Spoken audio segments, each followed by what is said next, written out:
day. I'm going to try to keep mine short. Mine's on history, and some people have touched on a few of the items already. What I'm going to be speaking about was the beginning, the origin of surfing in the Western Hemisphere by the three princes, as marked on this bronze plaque in front of us.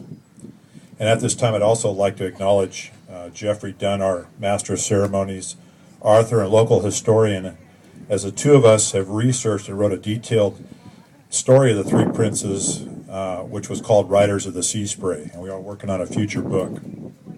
The three princes, David, Edward, and Jonah, were sent from Hawaii to St. Matthew's Military Hall in San Mateo to further their education by Queen Kapiolani.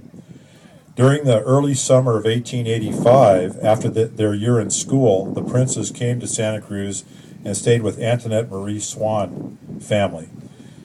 The Swans Antoinette had been a member of the royal court and a personal secretary to Queen Kapiolani in Hawaii. The Swan house and property were located on Cathcart Street in downtown Santa Cruz and actually backed up to the San Lorenzo River. Just a few blocks south, on Lower Pacific Avenue, was the largest lumber drying yard and planing mill in Santa Cruz, which was operated by the Grover brothers, and local housewives could set their clocks by the mill's noon whistle. The Grover planing mill manufactured all types of redwood building materials for that era.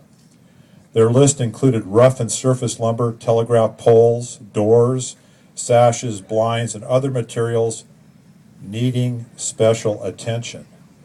Items needing special attention, like maybe the first redwood surfboard planks.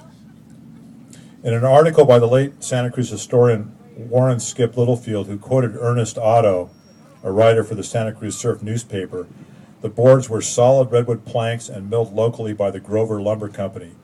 They were over 100 pounds in weight and 15 feet in length. So how did the princes get their heavy redwood boards to the river mouth?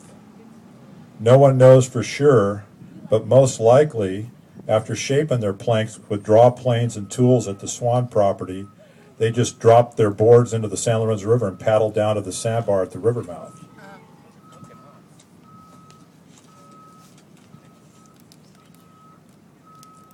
How do we know that they surfed here in Santa Cruz? In an article titled Beach Breezes, some scenes a surf reporter saw on Sunday, the Monday, July 20th edition, 1885, of the Santa Cruz Daily Surf newspaper reported the first documented account of surfing on the American mainland at the San Lorenzo River mouth in Santa Cruz.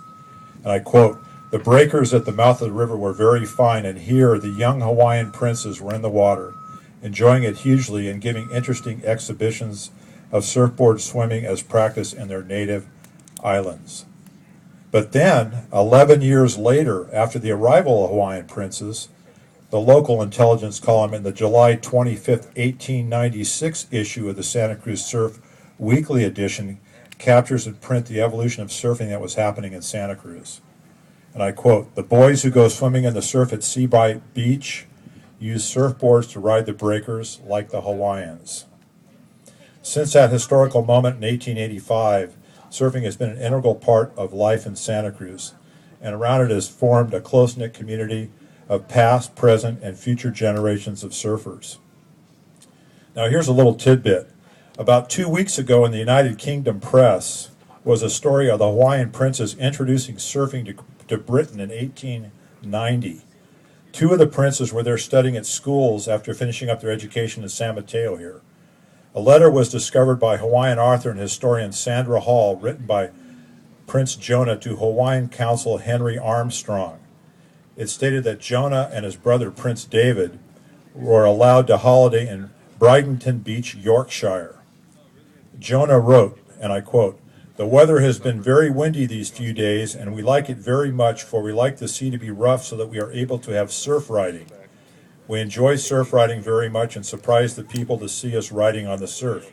Even Wrightson, who was their tutor, is learning surf riding and will be able to ride as well as we can in a few days more. He likes this very much, for it is a very good sport." End quote. So it seems the princes continued to share 19th century surfing from Hawaii to Santa Cruz to the shores of Britain. halfway around the world.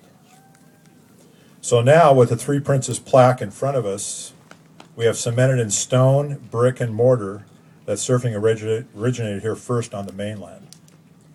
In closing, I'm thankful to be part of this World Surfing Reserve dedication. We are Surf City. Thank you.